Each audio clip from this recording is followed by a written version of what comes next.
Discovery's 4 computers now have primary control of critical vehicle functions. All right, everyone, welcome to today's ASRG webinar.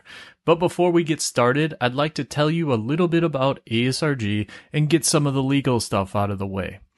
ASRG is a nonprofit organization founded to support the development of the automotive security industry. We have developed a platform and a community to share knowledge, communicate through networks, and to build value with collaboration. This is a community for you, built by you, with the goal to protect our friends and family when using automotive products. If you want to learn more about ASRG or get more involved, please visit our website at www.asrg.io or send us an email at hello@asrg.io. Before we jump into the presentation today, let's get some of the legal stuff taken care of. The views and opinions expressed in this webinar are the views of those that have made them. They do not represent views or opinions of ASRG and are to be considered as informational. The use of this information is to be used by the individual and/or organization at their own risk. Hello together. Thanks to you listening and watching this webinar, and thanks to ASRG to organize this event and also giving me the opportunity to present it. And please allow me to proceed. My name is Bogdan Gradinaru. I've been head of cybersecurity and senior functional safety consultant for Clockworks. My main background is actually coming from functional safety area with a strong focus on automotive functional safety. That is to say, mainly the ISO standard 26262, where I've been doing projects as functional safety manager, as well as expert in different areas within the whole safety development life cycle, like for instance hazard and risk analysis, hardware and various software safety analysis. I've been doing also safety audits and assessments. I have been for a while also member of the functional safety working group within the AutoSAR consortium, and I like a lot to coach and to train people in regards to functional safety, to hold presentations on various concepts and on various aspects of functional safety. Since more recently, I enhanced, or I'm trying to enhance and to extend my career also with cybersecurity skills. I've started performing projects related to ISMS audits, so that is to say the 27K ISO standard series, partially to automotive cybersecurity management, so the recently published ISO 21434, as well as performing TSOX audits and pre-audits. This is the third ASRG webinar or presentation that I'm doing. The previous two ones, you can also find them on the ASRG YouTube channel. Both of them, as well as this, the current one, they are related to cross dependencies and overlapping areas between functional safety and cybersecurity. This is because I do believe that a lot that has to do with the mindset in one of those two areas can be carried over or may apply very similarly into another one, and not a lot of know-how could be reused from one area to another. I have to warn up front that the current presentation is not going to be a technical one almost at all. This presentation is mainly to illustrate mindsets and ways of thinking about the two main roles that, in my personal view, they belong to the functional safety or to the cybersecurity areas, and those are the ones of manager and expert. So I'll try to illustrate what are the core attributions of the one and the other, where they may overlap, but where they do differ, and what is important to know about the differences, and how to consider them different in different, let's say, project situations. And then across the presentation, I'll try to illustrate with different examples, starting from a typical functional safety and cybersecurity automotive architecture, and what should, for instance, manager understand out of it. And then I'll try to provide 5 examples from functional safety and 5 from cybersecurity typical working projects that me and probably all of us, or also the listeners or the viewers of these presentations, may be confronted with them during their careers in safety or in cybersecurity, and how should they be considered, or how should they be addressed and answered by the two main roles that I mentioned at the beginning. In the end of the presentation, I will give 2 famous examples of cybersecurity and functional safety incidents in the past, taking out some lessons learned useful for a manager. What does that mean more concretely, or when applied more into the practice? Because the word manager itself, from the role name, it has to do something with the overall business management. That is to say, the safety manager, it has to have some reporting line to the senior management, or even to the C-level organizational management.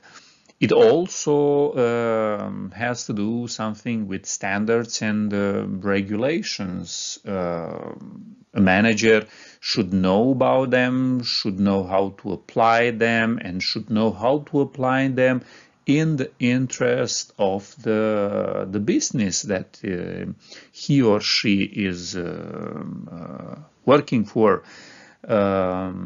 It has to do also with the role of writing documentation, which should justify and provide rationale for various technical controls. Safety and cybersecurity management mindset should be structured around those 5 basic principles.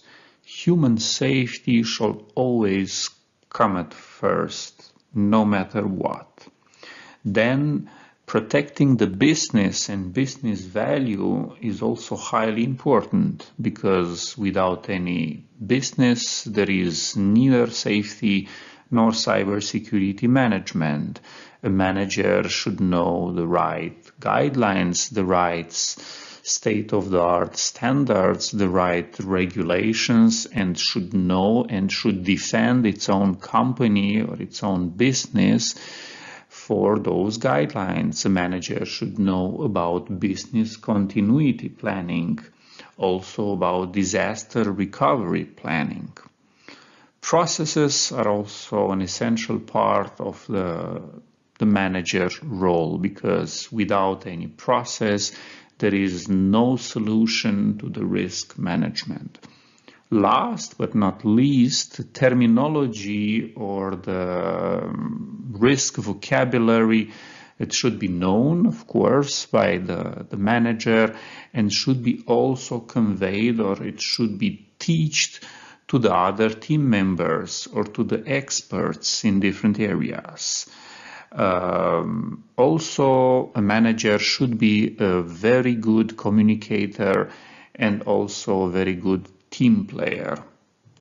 As said, the manager role is determined by exercising ethical behavior and due diligence, with a strong focus, with a primary focus on human safety, then also on protecting the business from technical as well as legal point of view. As part of the risk strategy mindset, there is the tripartite strategy. First, to avoid the risk, then to detect the risk, and then to control or to mitigate the risk. And last but not least, to use the right vocabulary, and then to know how to teach the different expert areas or different teams or different project members on how to use the concepts and this mindset and how to apply it on their particular areas. In order to eventually answer the questions raised at the beginning of this section, how and what should a manager think, I always advise to think like a risk advisor. So just imagine yourself as a manager sitting somewhere remotely without even being able to touch any of the hardware or software asset, and just by reading the project documentation, just by understanding how the business works, just by communicating and just by your direct reporting line to the senior management of the business, just understand why are some controls in place, how can the risks for the current project or for the business be tackled upon. Just always ask multiple whys. Why is the control in place? Why is it implemented in a certain way? Why is it a software, or why isn't it a hardware control? Why is this person or that role responsible for that control?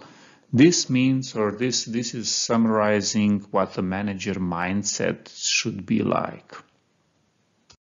As said, being a manager implies being a team player. Here we have an outline of some typical roles in the functional safety area, with the safety manager at the center, with its direct reporting and communication line to the senior manager. So, as previously said, 1 mile wide knowledge from all of these areas, but only 1 inch depth. Same as for cybersecurity area. So just imagine yourself as a security manager, that you will have to deal with all those roles, and then you will have to know on how to communicate the risk to all of them, how to teach and how to explain to each of them how and why they should do what they should do. The functional safety related examples in this presentation are exclusively from ISO 26262, And they cover, as you are going to see, aspects related to the hazard analysis and the risk assessment, to hardware safety analysis, to software and system testing, software architecture, as well as code verification.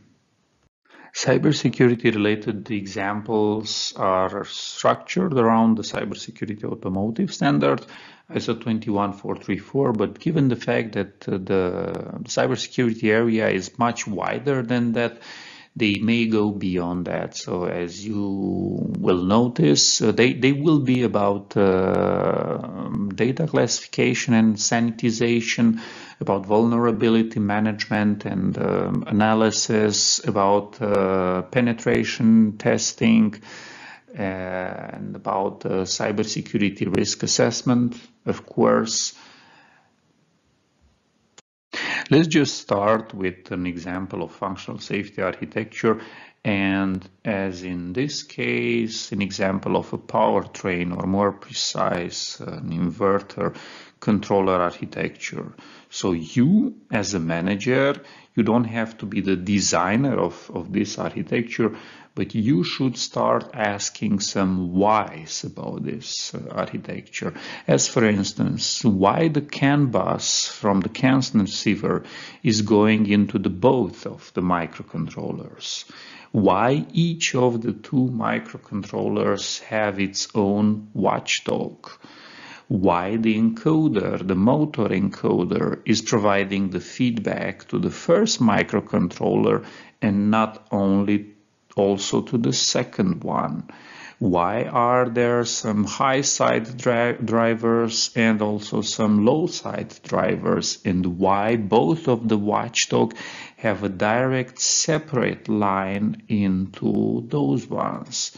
So maybe the answers to those questions would inevitably lead to some functional safety technical mechanisms. Same in case of cybersecurity architecture. And by the way, this is an example of a generic automotive security architecture. So why in that case, for instance, only the central and connectivity gateway, they have a firewall and an IDS deployed on them? Why all of the ECUs, for instance, except the instrument cluster, they store keys on them? Should or shouldn't be the two buses, the CAN and Ethernet bus, be air-gapped? As mentioned at the beginning, so the core of the presentation will focus on 5 key functional safety as well as cybersecurity technical aspects, along with their corresponding manager and expert mindset, along with a series of key questions which each of those two roles should ask for. So here there's the example of the 5 functional safety aspects, and those are the other 5 cybersecurity technical aspects that are going to be tackled in the following slides. For those of you working and being familiar with functional safety, you know that the HARA, hazard analysis and risk assessment, is one of the key safety analysis and actually the starting point to determine the whole safety concept of a product or of a car function or an item. How is this called in the safety literature? You are also familiar with concepts as the item, as said, with an ASIL decomposition. How does the ASIL relate to the risk level?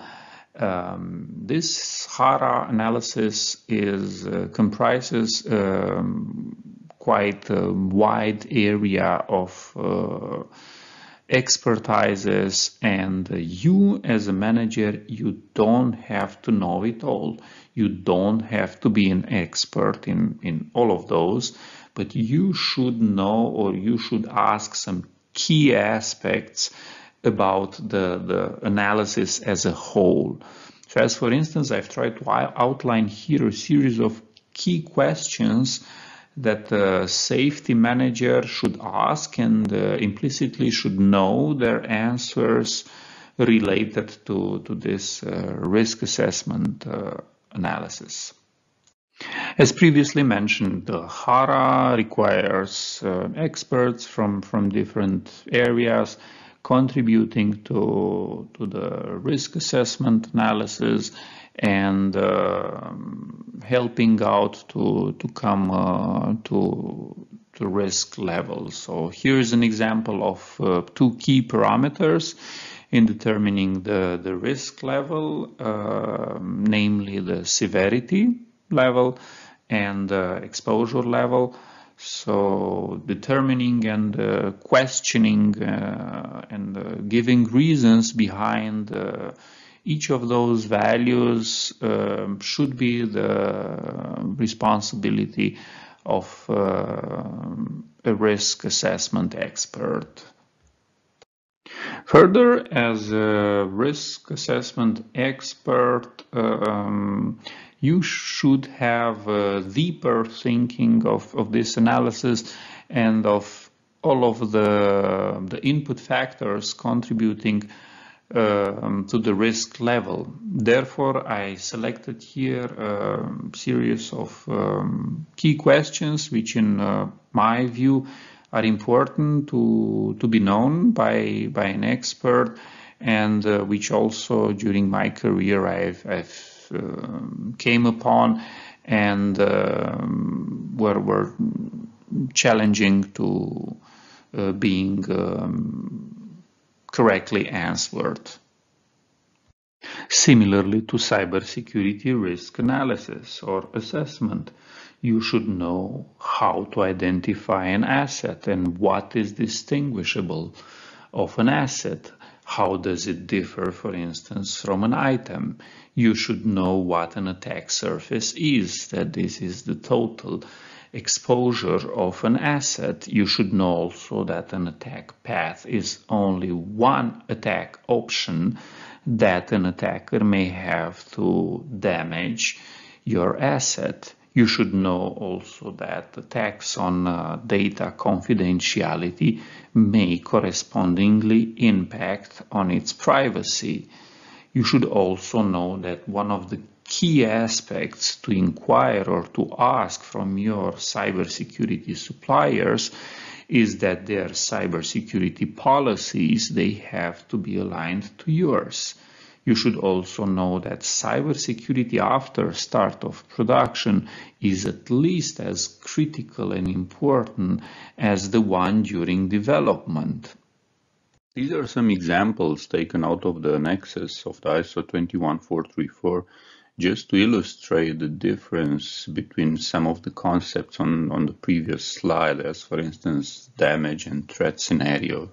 So as a security manager, you may not know or you may not need to be involved in depth into all of that, and probably also into the cybersecurity analysis as a whole. But you should be aware of the generic aspects mentioned on the previous slide, as well as the maturity and the planning of this analysis. As a cybersecurity risk assessment expert, which, by the way, it may not be a single role on itself, it can also be an, let's say, umbrella role which concerns or which is related to many different disciplines. So here I mean by risk assessment expert, probably some cybersecurity consultant contributing to the risk assessment or the risk analysis in regards to estimate of this common vulnerability scoring source and consulting about the drawbacks of using that data. It may be some penetration tester who may know about the typical vulnerabilities of the CAN, LIN or FlexRay communication buses. It may be some product owner or somebody gathering lessons learned from a previous project in regards to product decommissioning, which took place in a previous project. It may also be, again, a pen tester who may estimate more realistically than for sure than a manager, than a cybersecurity manager, an attack time window for different types of attack paths. Now I want to get back to a functional safety example, and this is related to testing. So those are two snapshots out of the tables in the ISO 26262.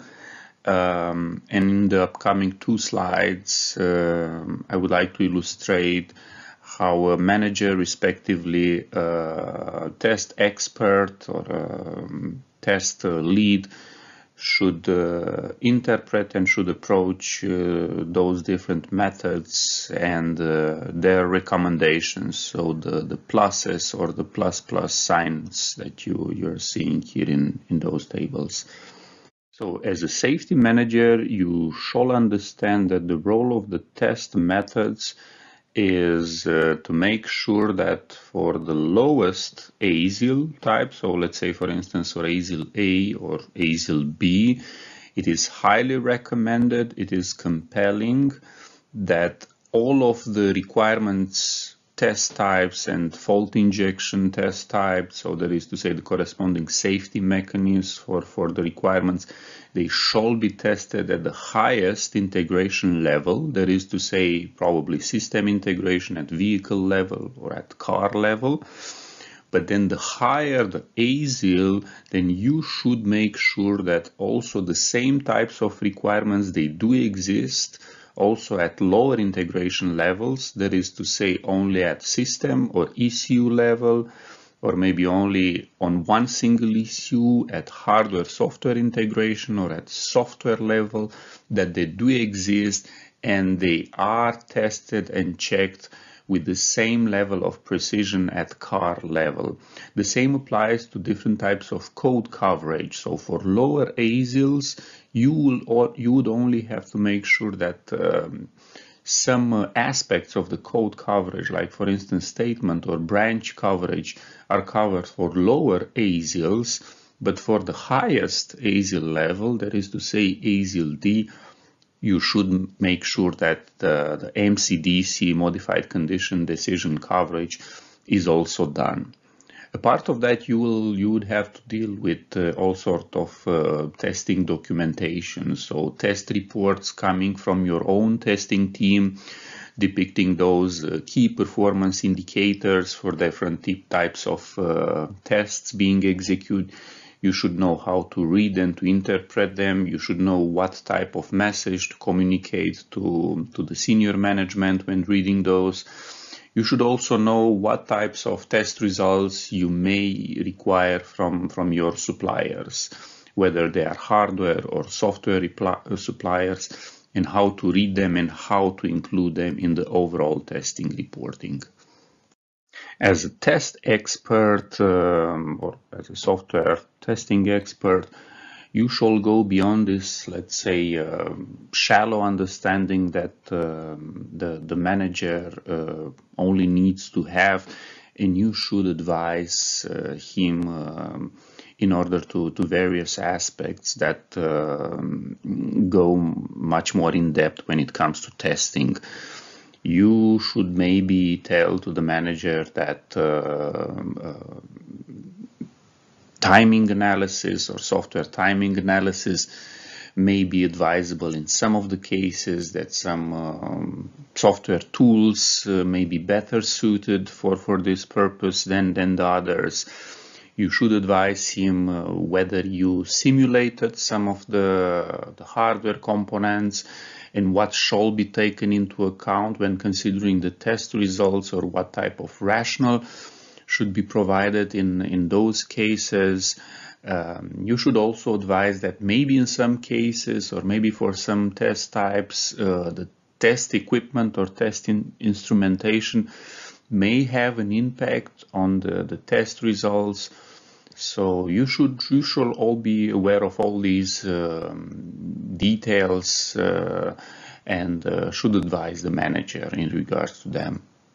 Back to the cybersecurity examples, I want to illustrate it with a very exciting one, and namely the pen testing.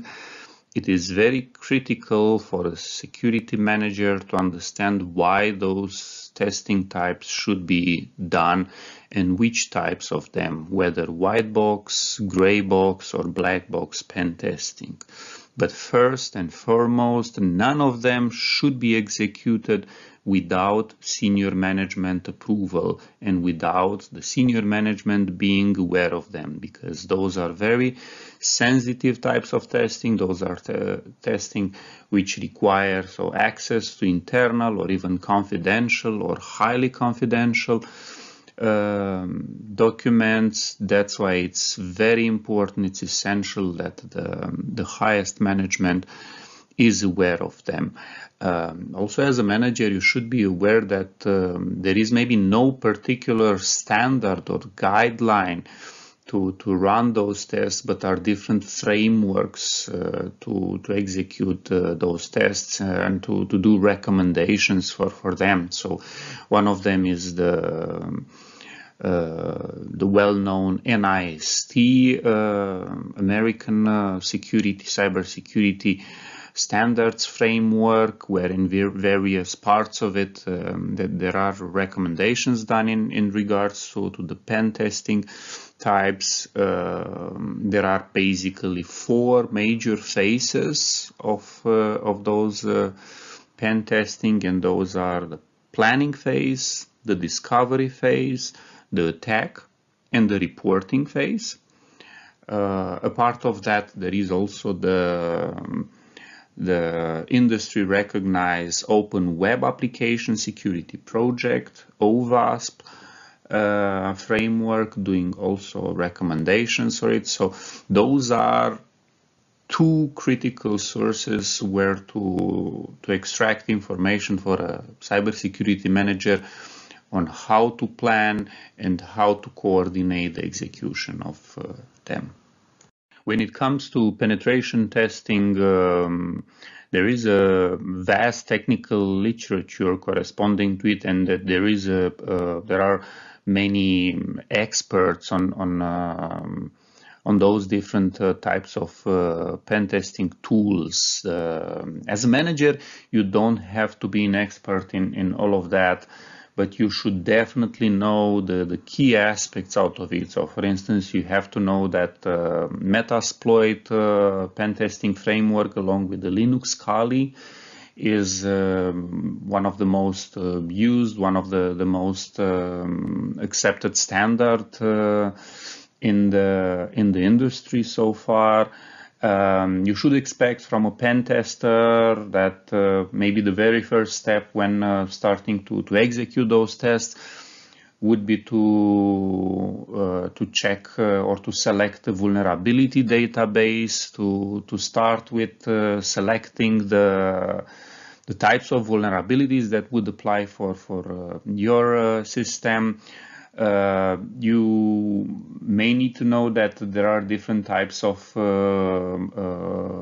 discovery attacks, as for instance passive and active reconnaissance. You may need to know what is the difference between them.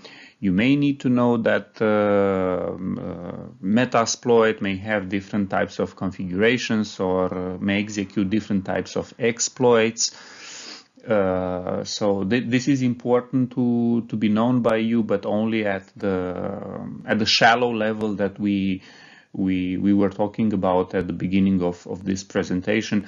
And those types of questions or statements are to be expected when discussing or being advised from an expert in this area.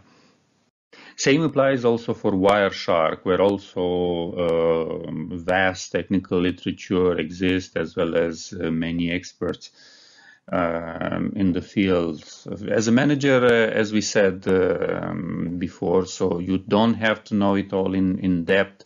You only have to stick to this shallow understanding that I've talked about at the beginning of the presentation.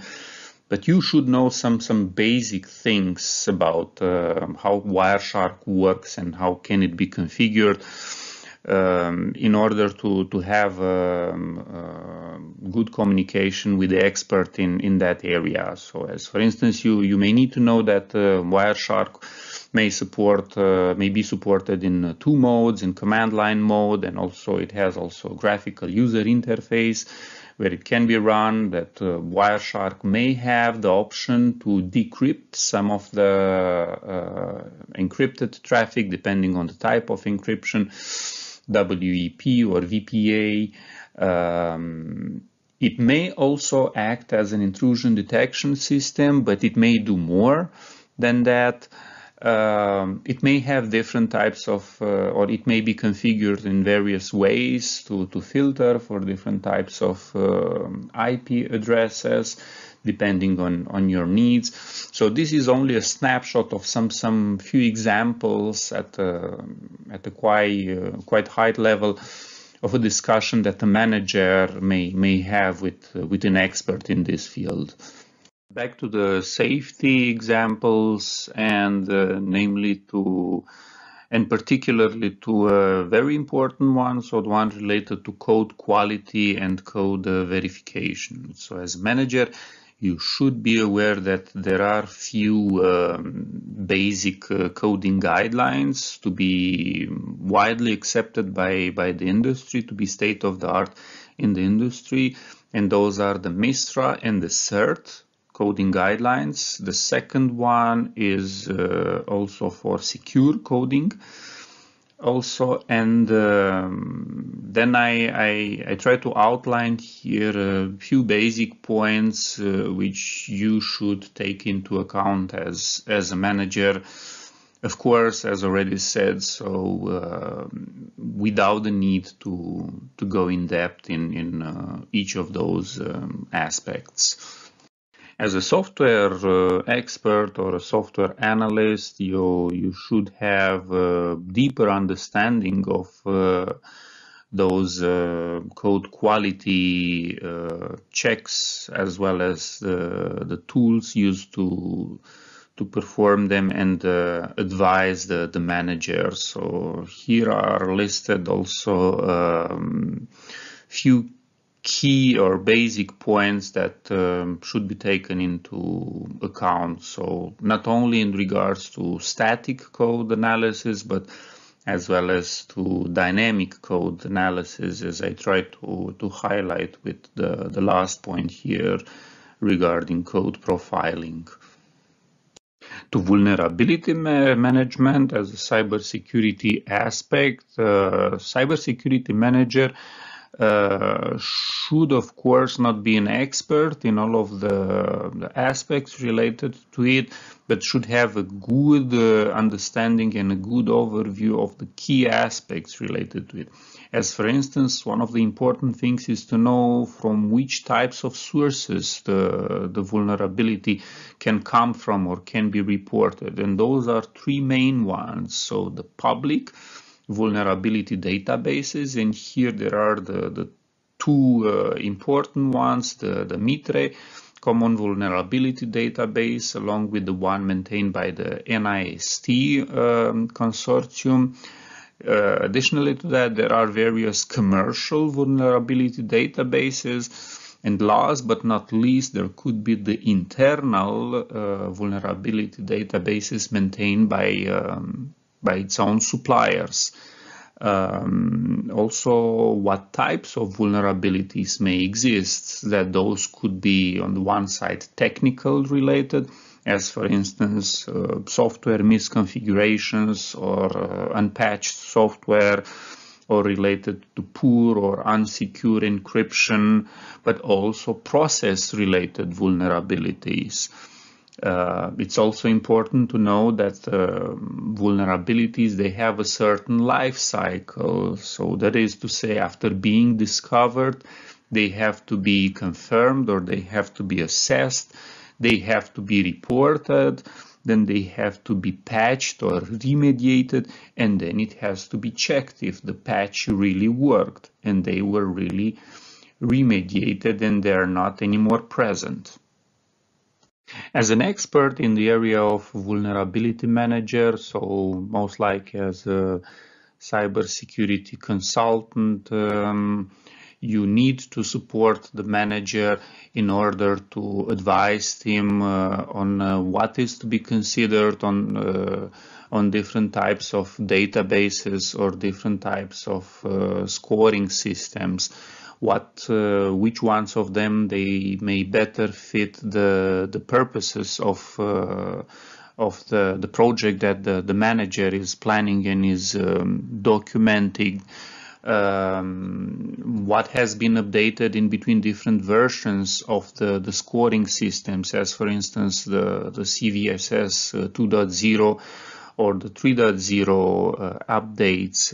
What are the, let's say, newer methods to better assess the most critical vulnerabilities, as for instance this predictive prioritization, failure modes and effects diagnostics analysis, or FMEDA, is the key hardware safety analysis to confirm that the hardware design complies with the assigned risk level or ASIL of the whole car function. This type of analysis implies that all of the reliability failure rates for all of the hardware components in the design are gathered and then following an analytic method based on the hardware diagnostics or hardware monitorings. Then at the end it should output some figures, some numbers, which basically correspond to the hardware metrics or to the hardware target values to be fulfilled for different ASIL levels. This is why, as a safety manager, you don't have to be aware, or you don't have to be an expert in all of this analytic method or in all of this hardware analysis process, but you have to understand some key aspects of this analysis, why it was requested, and what is the purpose of it. So first of all, it's very important to understand that there are different methods to calculate those numbers. That's why it's important to use at least two various methods to compare them, just to plausibilize the values from the other methods. And it's also important to know how to work with the suppliers in regards to that, because some of the data you may not need to calculate it on your own, but it may be supplied by different parties. That's why it's important on how to integrate those numbers or those figures coming out from suppliers into your own FMEDA analysis. These are two snapshots taken out of Part 11 of the ISO 26262, so the guidelines for conducting hardware safety analysis, and they are just meant to illustrate what are the various aspects to be considered when calculating the figures, and that will contribute in the end to the final hardware architecture metrics. As previously mentioned, so the hardware safety analysis, or the FMEDA, is a very complex analysis which is usually tool supported, so it's highly recommendable to use a dedicated tool to enter all of this hardware data instead of simply doing it in an Excel spreadsheet format, for instance. And those are listed. Those aspects listed here are some important aspects which can model this analysis, and for which, of course, the corresponding tools can be configured and can support them, as we see here, as for instance for different operating profiles, for different types of transient failures, or on how to consider the confidence level, or the impact of the pure die failure rates, and additionally to that of the packaging failure rates. All of them can be modeled in those tools.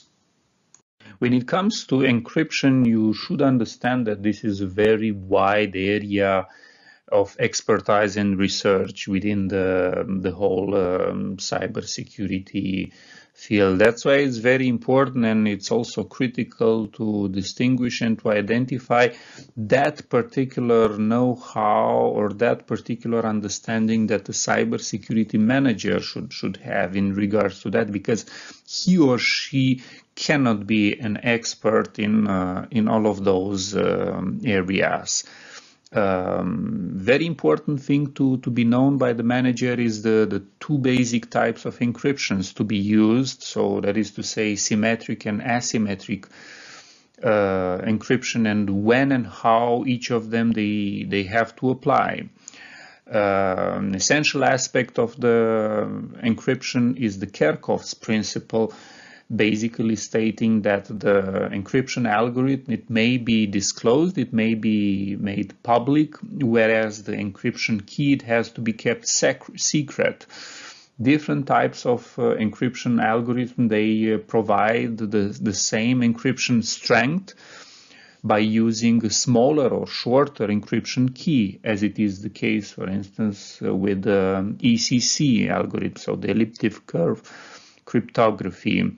Some other encryption algorithms, as for instance the Blowfish, are more versatile and they can be used with different key lengths.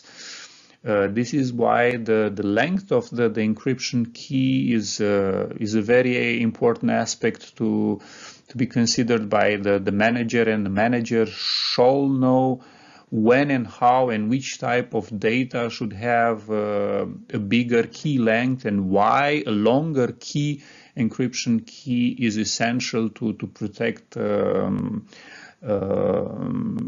highly confidential data.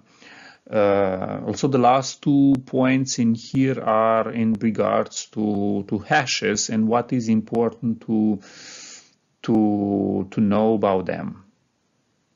So on the current slide, some of the internal processing steps of the two main encryption algorithms. So on the left, the data encryption standard,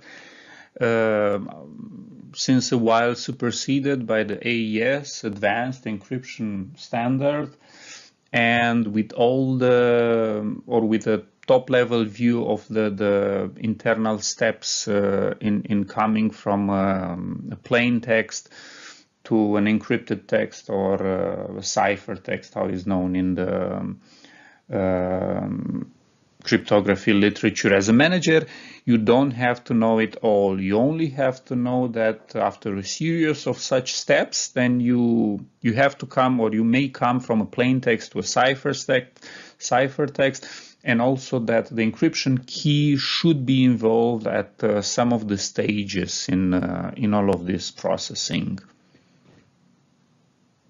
As an encryption expert, or maybe as a cryptanalyst, you have to have a deeper understanding of the aspects related to the processes, to the processing of the encryption, and how different types of encryption algorithm work. So you may need to know about different cipher modes, as for instance this CBC or the ECB modes to be used. You also have to know about the common types of vulnerabilities, or the common types of vulnerability attacks known in the past, and why some of the encryption algorithms or encryption frameworks, as for instance SSL, is not anymore, or is not any longer recommended to be secure, and what led to that, and with what other type of algorithm or framework has it been replaced.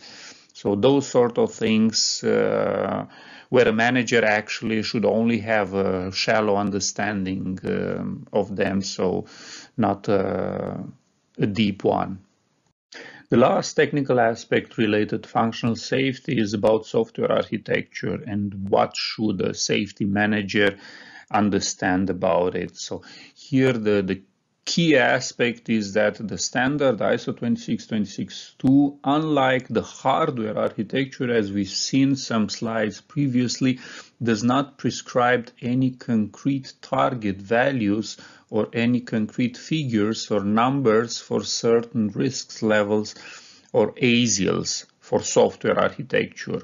It only prescribes or it only provides a series of guidelines and of key aspects that have to be taken into account to contain some of the important aspects when it comes to software architecture. As for instance, the limitation of the interrupt numbers. This is also an important thing to be considered, although no concrete figures are prescribed by the standard.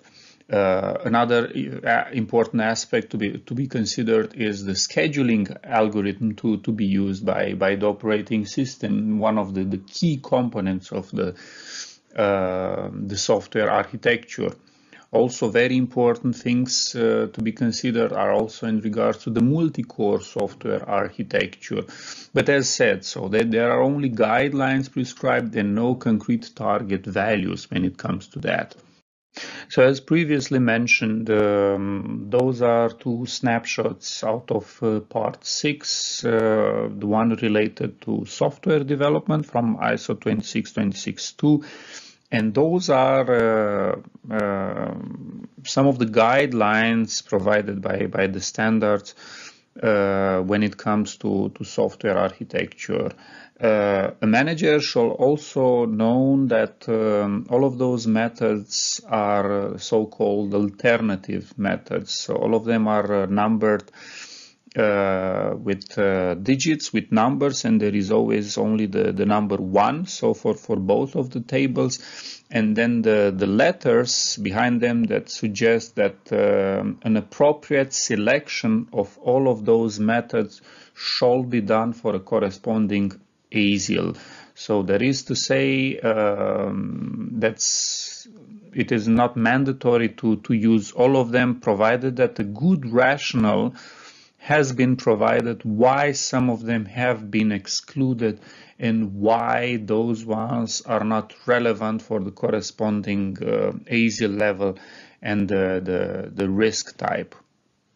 Designing a software architecture is really a tough task, and I've tried to outline here some of the key points that out of my experience and my career are really challenging to consider, and how they basically relate to the guidelines in the standard. So what exactly could be meant under the different types of code coupling and cohesion, different types of scheduling, how to use and to interpret different complexity software metrics, and last but not least, a very important aspect related to CPU load and RAM consumption, and how to design the architecture to cope with that, which I know out of the experience that is a very challenging aspect. Data classification and implicitly information classification is a key aspect when it comes to cybersecurity. A manager should understand that this data classification basically sets the basis for all of the engineering technical controls to be applied on various systems to hold that data, as well as for the requirements for taking out of use or decommissioning those systems. Based on this classification to be set at the beginning, based on a policy, because it's very important to have classification policies, as well as to understand the central role of the policies overall in the cybersecurity management, So different types of controls can be established. Data owner is basically responsible to classify the data, because the data owner is somebody from the business management team or even the business owner who has the best knowledge to decide which and how every type of data or information, which type of importance does this present to the business itself. It's also important to understand the semantic difference between labeling, data labeling, and data classification, because data labeling means basically labeling the corresponding system that holds the data, and data classification does not refer particularly to the system holding the data, but to the information and its importance that it contains.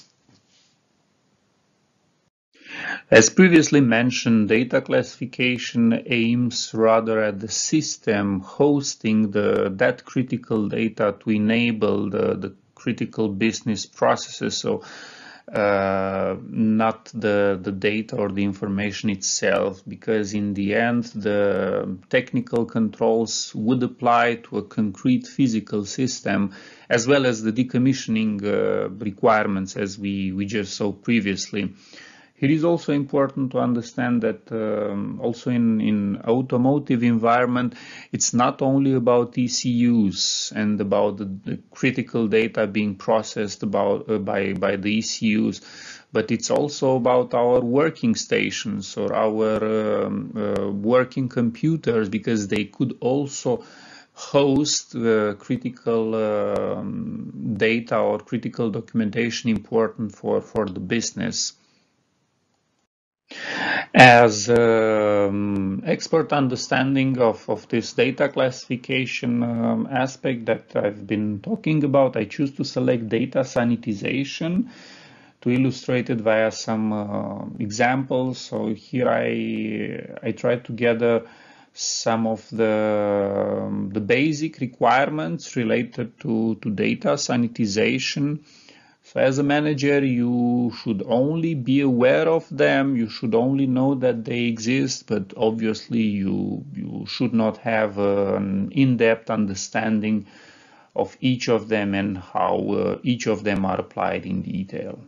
In order to conclude the five technical aspects from both areas, functional safety and cybersecurity, I managed to outline here a series of key aspects that may need to be considered for the two roles, as I highlighted at the beginning. So on the left-hand side, the manager thinking, and extended and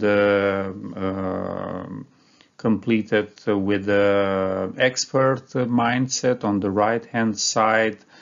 And I try to illustrate them in a more or less contrasting way to make you better understand where and how the focus should be for both types of thinking.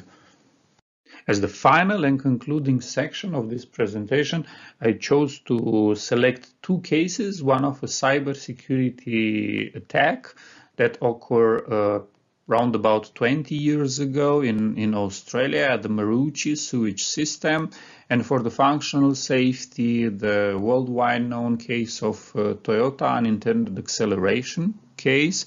And I am going to illustrate those two cybersecurity, respectively functional safety incidents in a threefold manner. So first, to depict some of the background information, what basically occurred, what were the facts taken out of those two incidents, then the investigations and the prosecutions that followed afterwards, how the attack has been discovered, and ultimately to highlight some of the lessons learned with focus especially on the corresponding cybersecurity and functional safety standards and guidelines.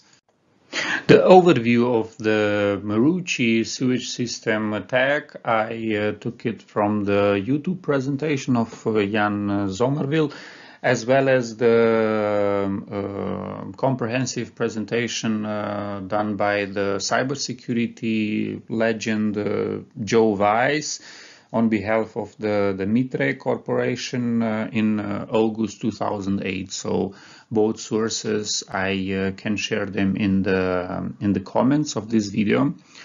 So I try to highlight here some of the essential and the key aspects of the cybersecurity attack. When did it occur? By whom was it exercised? Because here is important to consider that it was more or less internal employee, a typical case of a disgruntled internal employee of the Hunter Water Tech company, so the company managing the sewage system, and then the outcome of it was that 800,000 liters of sewage was basically spilled out into the public waters of the parks and rivers in that locality. The attacker has been caught after a relatively short while after the attack has been exercised, and it has been prosecuted, brought in front of the trial, and then eventually sentenced to 2 years of prison. So what should a cybersecurity manager understand out of this SCADA system attack? So first of all, that it was done by an insider, a disgruntled employee. So then we'll have to see how we deal with that on the next section, when we'll come to the lessons learned, or how to spot or how to suspect the attack sources, or how to identify where an attack may come from. Second, there were no security requirements at that time when deploying those systems on the water pumps, which is maybe quite normal to think about, because in year 2000 there was far less concern about cybersecurity attacks than nowadays. The attack was also done via unencrypted radio data link. There was no logging or monitoring in place to track the root cause of the attack and then to identify quicker the attack source. There was no policy, there were no internal policies and no internal training plan for the employees on what to do or how to react in such cases. And furthermore, there was no incident response plan to mitigate and then to lower the impact and the consequences of that cybersecurity attack. As a main lesson learned, there was a few years after, in 2005, the publishing of the NIST SP853 standard focused on SCADA specific attacks. So here I've tried to outline some of the key control types that may have addressed this attack that occurred, that are part of the recommendation of the NIST standard that would have prevented this attack. And furthermore, I tried to outline with the last 3 points also some key aspects out of the corresponding automotive standard, ISO 21434, where same types of or similar types of controls are addressed and should be taken into account. The second and final incident that I want to present, and also with it to conclude my presentation, would be the famous, or rather said infamous, case of Toyota unintended acceleration. I took my overview data and my facts out of the extensive presentation done by Professor Philip Kopman, also available on YouTube, where I attached the link to it here in my presentation, who was himself testifying in that case. The consequences in that case, they were dramatic. So there were thousands of complaints involving sudden or unintended acceleration in various Toyota cars. There were tens of deaths, and last and not least, there was a huge reputational damage for Toyota as a car manufacturer, who was also ultimately fined by the American government with more than $1 billion. An important aspect to consider related to this case was that this occurred in a series of steps, and that there were certain milestones during the years in regards to the investigations that have been done. So at the beginning, the American government, along with the American Highway Safety Agency, NHTSA, appointed a NASA team to investigate the case, who eventually did not find any, let's say, smoking guns, or the investigation, whose report is, by the way, publicly available on internet, could be read by any one of you, but did not find any clear evidence of gross negligence in Toyota development life cycle and in Toyota development of the electronic throttle control system. That NASA investigation has been followed by another one conducted by a team of software experts led by Michael Barr, where, as I already mentioned, Philip Kopman also testified, who had the chance to and the resources to look more into depth and to have a closer look at the software source code to be used by Toyota for the electronic throttle control systems, who was suspected to be the main root cause for triggering unintended acceleration events. The conclusion and the outcome of that second investigation, I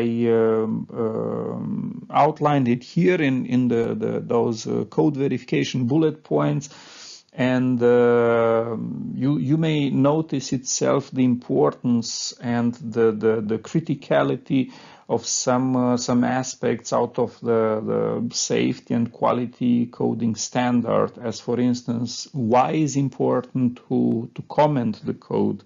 Why is it important to follow MISRA coding guidelines? Why is recursiveness not recommended for safety relevant application? Why are global variables bad as a general coding practice? Why the peer reviews have to be more rigorous and have to be done more in depth? What aspects should be considered when buying third-party software where the source code is not accessible, as it was, for instance, the case of this fail-safe of this watchdog software that was monitoring the main microcontroller unit on the electronic throttle control system. Furthermore, some critical aspects on how to design software architecture. Why is important to leave some, let's say, safety buffer when it comes to memory and CPU load consumption? Why is not recommendable to use C code function with higher McCabe complexity? Why is it important to carefully design the software watchdog? Also some management aspects. Why is it important to have an auditable software process plan? Why it's important to disclose a safety case? Why is it important to let other external companies, third-party companies, to confirm and to check those particular engineering activities that the car manufacturer or the stakeholder itself can now do by itself. So all of those points, as we are going to see them on the next and final slide, they are particularly addressed by the ISO 26262. And with this worldwide known safety incident, then we can realize the importance and the impact in considering such aspects. As a lessons learned, I gather all of the points from the standards, out of all of the affected parts from the standard. You may see here part 6 is concerned from ISO 26262. So the software development, part 2 related to safety management, and part 8 related to supporting processes, namely configuration management, which if they were to be implemented and if due diligence have been exercised in regards to them, most likely the incidents that I just talked about could have been avoided. Thank you very much for taking your time to follow my presentation. I hope you found it insightful, interesting. I hope you enjoy it, and I look forward for your comments, for your questions. Feel free to address them, whether via SRG in this under the comments in the YouTube channel, whether to me directly on my LinkedIn account. Please feel free to come to me, whatever question you would have. Thank you very much, and wish you a nice evening.